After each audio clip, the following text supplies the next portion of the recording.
नमस्कार साथियों, मैं मनीष पिवाल आप सभी का आपके अपने चैनल लर्न एंड शेयर में तहे दिल से स्वागत और अभिनंदन करता हूं। तो हम लोग पढ़ रहे थे हाई स्टोरी कक्षा 9th की और हमारा चल रहा था अध्याय 3 नाथसीवाद और हिटलर का उदय और आज उसका है लेक्चर नंबर 7। ठीक है, जैसे कि हम 7 है वैसे ही आज लेक्चर नंबर 7 हम लोग पढ़ने जा रहे हैं। और आज इस लेक्चर में हम लोग क्या क्या पढ़ेंगे, तो हम दुनिया का सबसे खूबसूरत शब्द जो है वो है मां, और उसी मां के बारे में हिटलर के क्या विचार थे या नाथसीवाद जर्मनी में क्या स्थिति थी उन माताओं की, उनके बारे में पढ़ेंगे। हम पढ़ेंगे मातृत्व के लिए नाथसी सोच क्या थी। और एक जब कभी भी कोई भी बंदा राजनीति करता है ना, तो राजनीति में सबसे इंपॉर्टेंट अगर कोई चीज होती है ना, वो होती है उसकी प्रचार करने की कला, कि किस प्रकार से वो लोगों को बेवकूफ बना रहा है। तो हम हिटलर की प्रचार की कला भी देखेंगे कि किस प्रकार से उसने मीडिया को बिल्कुल क्या है अपने मुट्ठी में जकड़ लिया था और पूरा मीडिया को ऐसा चला रहा था जैसे वो खुद ही मीडिया में बैठ करके काम कर रहा हो। तो आइए जानते हैं हिटलर भैया के बारे में, और इसके बाद सिर्फ और सिर्फ एक लेक्चर और है।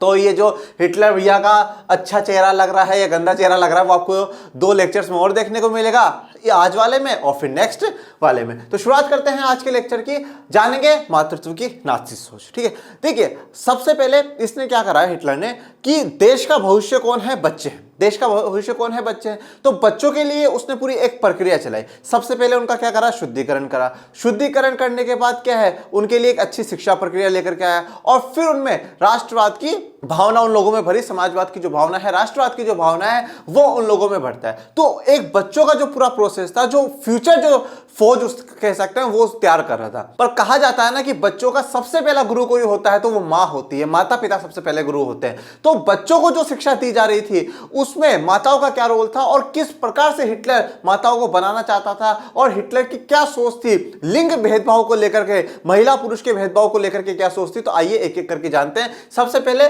मातृत्व की नाथसी सोच, और उसमें हिटलर क्या सोचता था तो वो देख लेते हैं। हिटलर बहुत कुछ सोचता था और हिटलर की सारी बातें मैं बिल्कुल भी नहीं माननी है।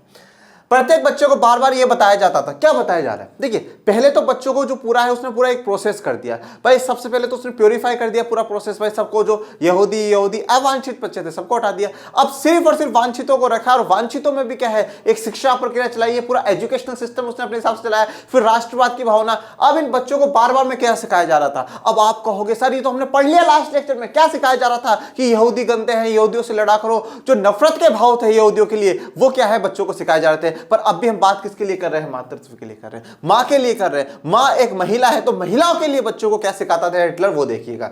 औरतें बुनियादी तौर पर मर्दों से भिन्न होती है। भिन्न का मतलब क्या है, डिफरेंट होती है।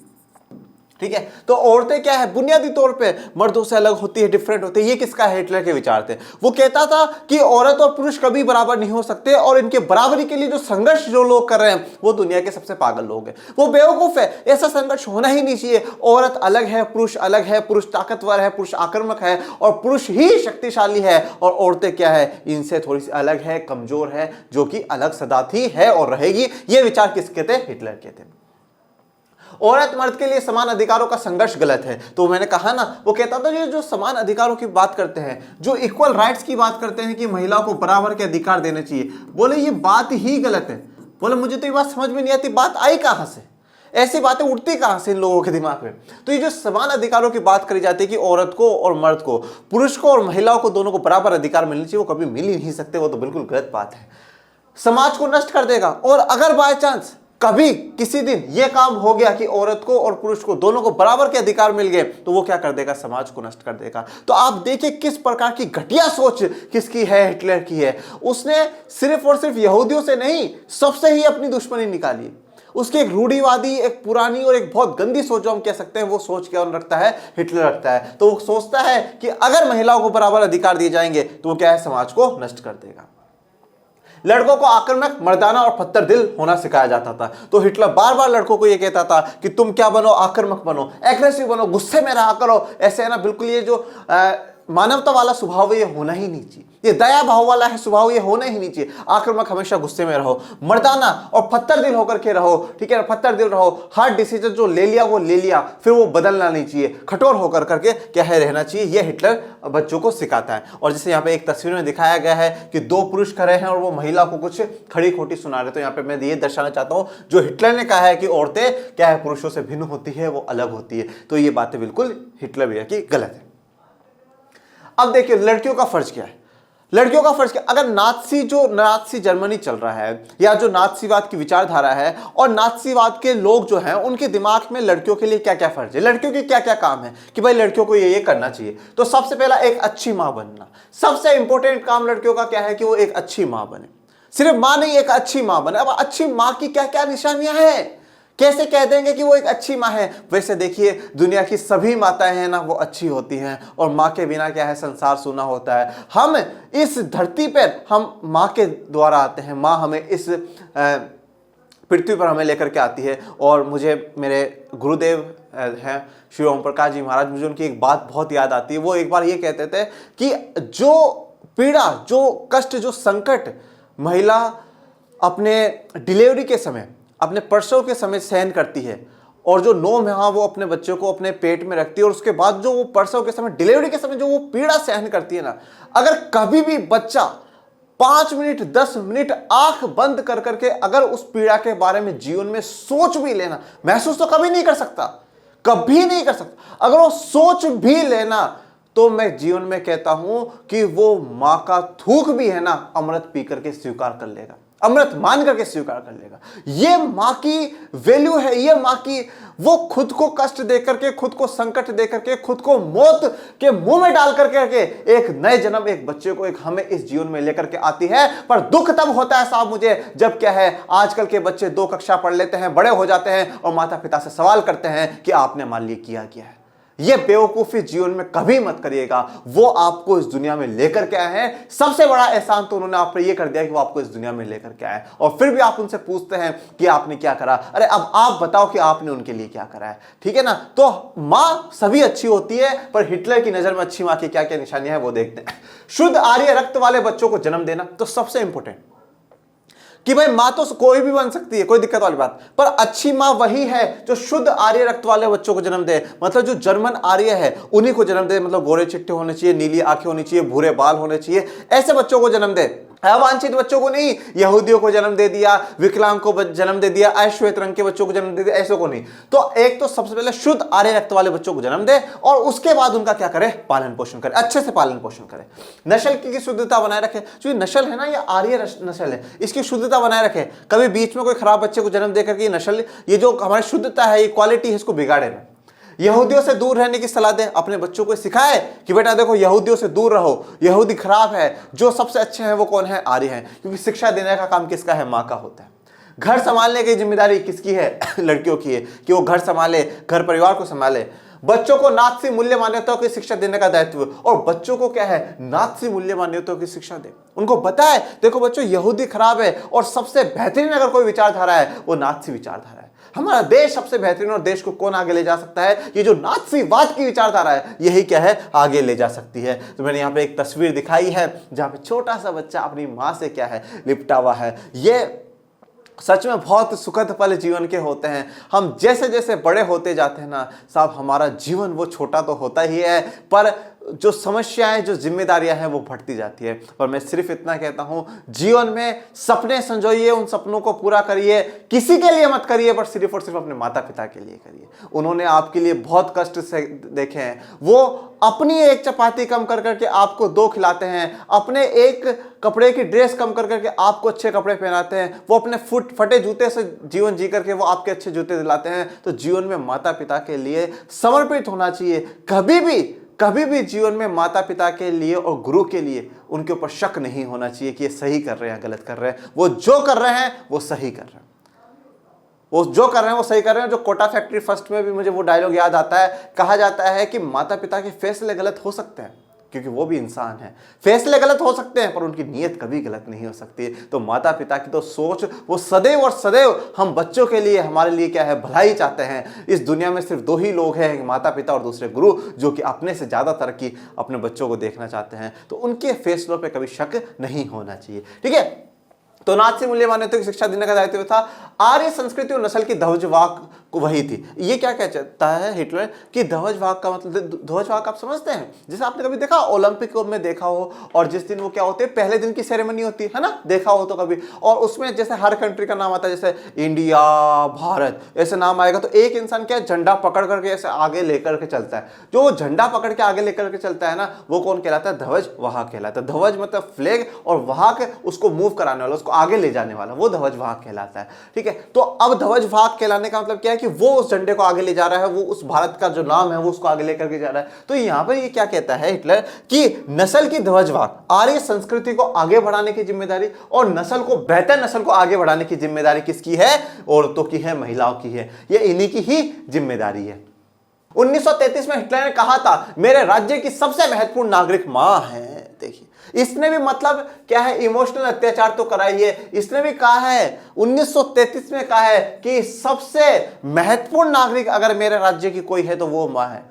मां से महत्वपूर्ण कुछ भी नहीं है। वो हिटलर कह रहा है, जिस हिटलर ने क्या है दुनिया में हजारों करोड़ों लाखों लोगों को मारा हो, बेगुनाहों को मारा हो, हजारों माताओं को, हजारों उन बच्चों को मारा हो, वो कह रहा है कि मेरे राज्य की सबसे महत्वपूर्ण कोई नागरिक है तो वो मां है। परंतु इन माताओं के साथ, इन सभी माताओं के साथ एक जैसा बर्ताव नहीं था, सबके साथ एक समान व्यवहार नहीं था, अलग अलग व्यवहार था। तो वो अलग अलग व्यवहार किसके लिए था तो जानते हैं। सारी माताओं के साथ भी एक जैसा बर्ताव नहीं था, सबके लिए व्यवहार एक जैसा नहीं था हिटलर का। अवांछित बच्चों को जन्म देने वाली माता है, तो जो माता ऐसी माता है जो अवांछित बच्चों को जन्म देती है, अवांछित मतलब यहूदियों को जन्म दे रही है, विकलांग बच्चों को जन्म दे रही है, अश्वेत काले रंग के बच्चों को जन्म दे रही है, ठीक है, और अलग अलग प्रकार के जो बच्चे हैं उनको जन्म दे रही है, वो कौन कहलाती? अवांछित बच्चों को जन्म देने वाली माताएं कहलाती है। दूसरी तरफ वांछित बच्चों को जन्म देने, और वांछित कौन है? वांछित कौन है? जो आर्य बच्चों को जन्म दे। आर्य बच्चों की क्या निशानी है? भूरे बाल होंगे, नीली आंखें होंगी, ठीक है, तेरे दो दो नैन, ठीक है ना, तो नीली आंखें होंगी, भूरे बाल होंगे, फिट होंगे, हेल्दी होंगे, वो आर्य बच्चे। तो वांछित बच्चों को जन्म देने वाली मां। तो यहाँ पे भी माताओं में भी क्या फर्क क्रिएट कर दिया गया, एक अवांछित बच्चों को जन्म देने वाली और एक वांछित बच्चों को जन्म देने वाली। अब अवांछित बच्चों को अगर कोई माता जन्म देगी तो उन्हें क्या है? दंडित किया जाएगा, उन्हें दंड दिया जाएगा, उन्हें सजा दी जाएगी। और देखिएगा अभी मैं आपको बताऊंगा इस लेक्चर में आगे किस किस प्रकार की सजाएं दी जाएंगी। बहुत दुख होता है, ठीक है, इतना बुरा काम इसने कराया जो सच में बहुत दुख होता है, दंडित किया जाएगा। अब वांछित बच्चों को जन्म देने वाली माताओं के साथ क्या है? उन्हें इनाम दिया जाएगा, उन्हें खूब इनाम दिया जाएगा। अस्पताल में विशेष सुविधाएं दी जाएंगी जब वो बच्चों को जन्म दे रही है तब, और उसके बाद भी भविष्य में आगे तक उनको अस्पताल में क्या है? विशेष सुविधाएं दी जाएंगी।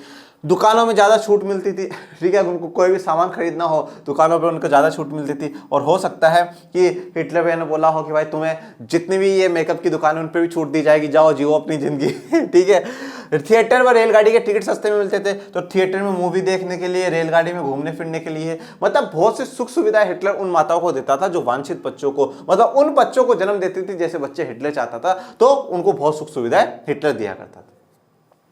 और उसने एक बहुत बढ़िया चीज तो नहीं कहूंगा, उसने एक कंपटीशन सा चला दिया, तमगे का कंपटीशन।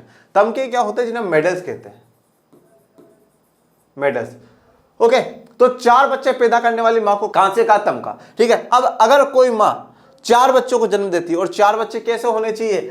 आर्य क्वालिटी वाले होने चाहिए। अगर आर्य क्वालिटी वाले 4 बच्चों को जन्म देती है तो उसको कौन सा मेडल दिया जाएगा? कांसे का मेडल, ब्रॉन्ज मेडल दिया जाएगा, ठीक है, ये रहा ब्रॉन्ज मेडल, ठीक है, वो दिया जाएगा। 6 बच्चे पैदा करने वाली मां को चांदी का तमगा, ठीक है, 6 बच्चे पैदा करोगे तो उसे सिल्वर मेडल दिया जाएगा, ओके। और 8 या उससे ज्यादा बच्चे पैदा करने वाली मां को सोने का तमगा दिया जाएगा। मतलब आपकी रैंक बना दी गई, जैसे आर्मी में नहीं होता है कि भाई ये रैंक वाला है, ये रैंक वाला, ये रैंक वाला, तो उसने माताओं की भी रैंक बना दी।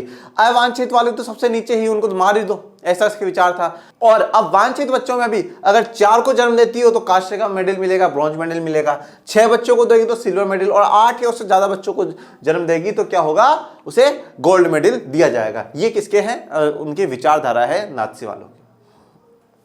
निर्धारित आचार संहिता का उल्लंघन करने वाली आर्य औरतों को दंड दिया जाता था। अब आचार संहिता क्या होता है? देखिए, आचार संहिता का मतलब होता है code of conduct, code of conduct.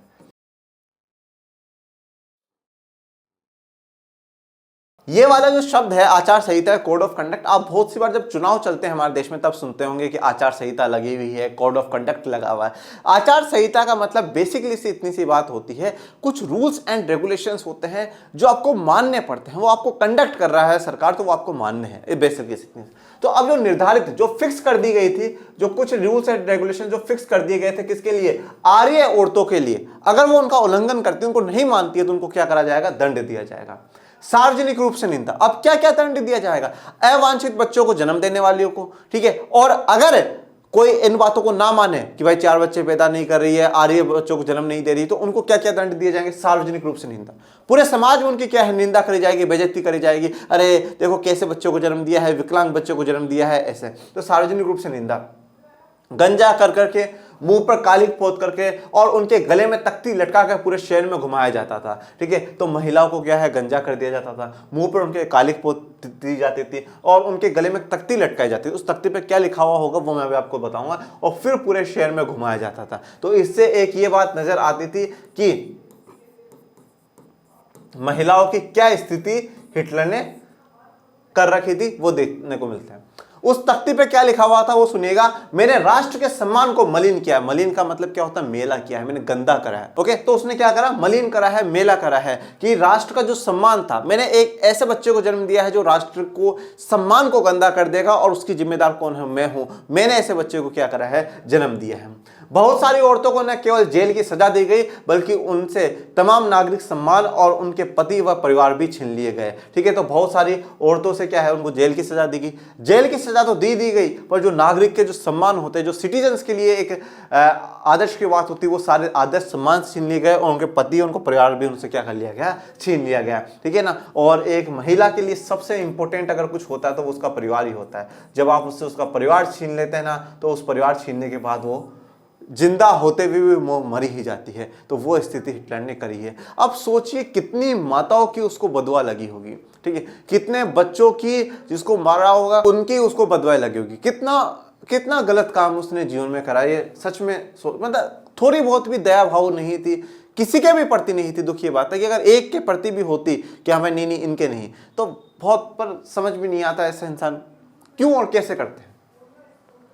तो यहां तक मातृत्व की जो नाज़ी सोच थी उस पर हम लोगों ने चर्चा करी। अब जानेंगे प्रचार की कला, कि हिटलर किस प्रकार से प्रचार कर करके अपने समर्थन में रैलियां कराता था, अपने समर्थन में लोगों को बुलाता था, और अपने समर्थन से पूरे जर्मनी पर राज करने की उसने सोच रखी थी। तो प्रचार की कला जानते हैं।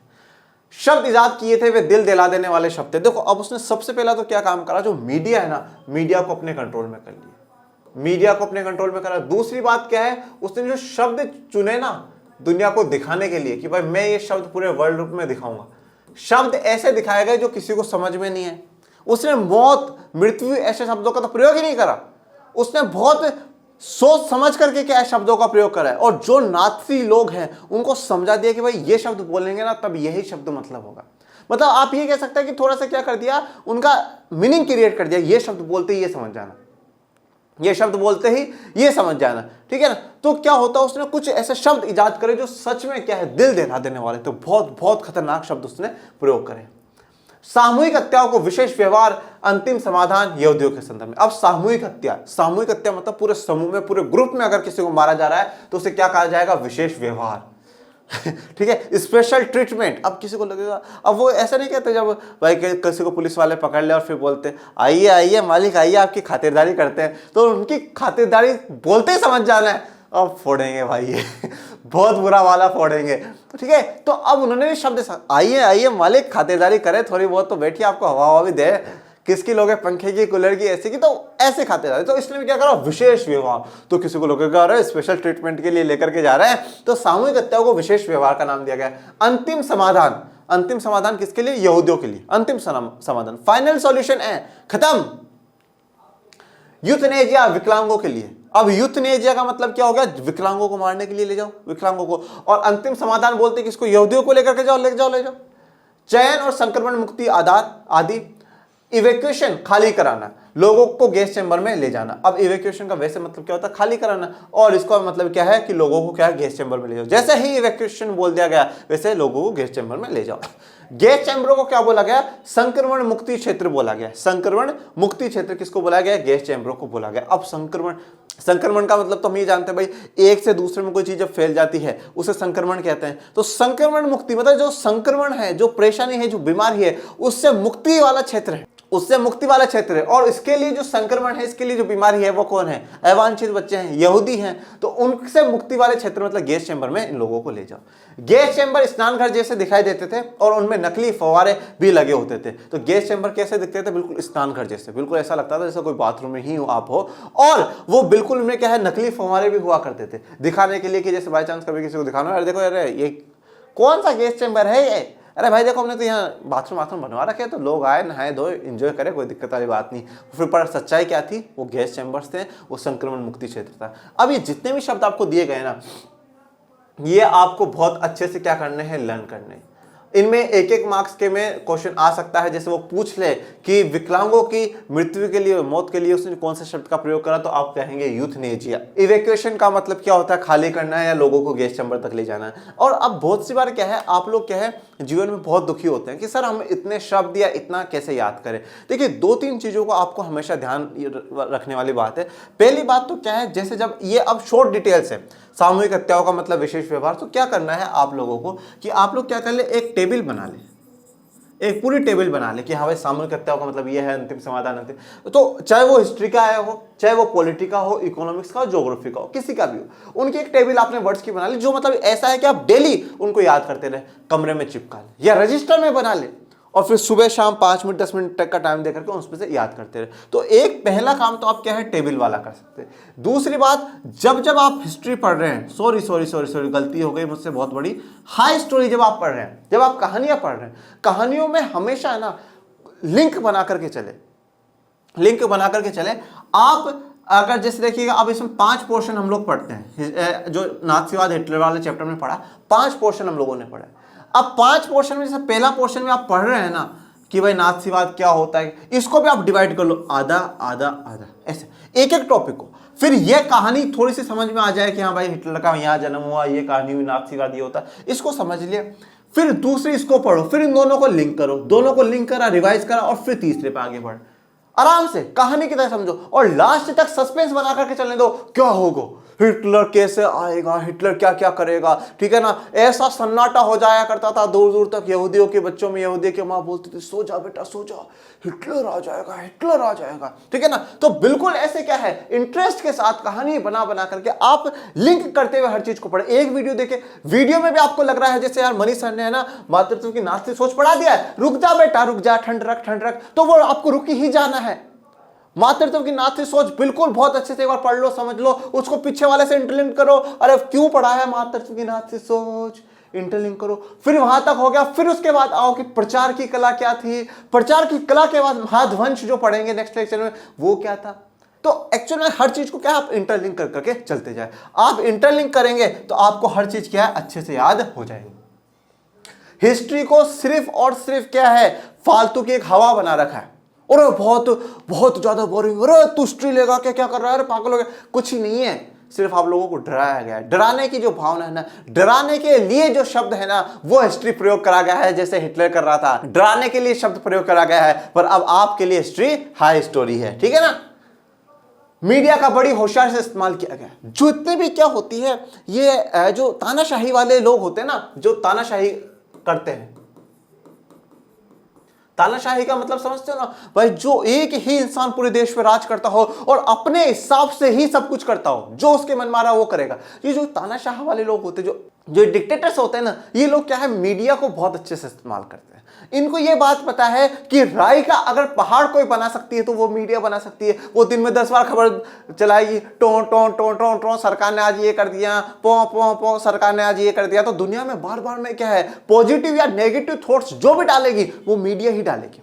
तो ये जितने भी तानाशाह रूलर्स होते हैं, ये क्या करते हैं, मीडिया का बहुत अच्छे से इस्तेमाल करते हैं। जैसे आज के मौजूदा दौर में आप देखो, चीन की बात करता हूँ, चीन वाले में आपने सुना कभी चीन की बुराई का बाहर आ रही नहीं आती है, निकलने नहीं देता सी जिनपिंग, बोलता है इतनी सी आंखें तो हैं तुम्हारी, और बाहर चली गई खबर तो तुम्हारी ये आंखें भी बाहर कर दूंगा।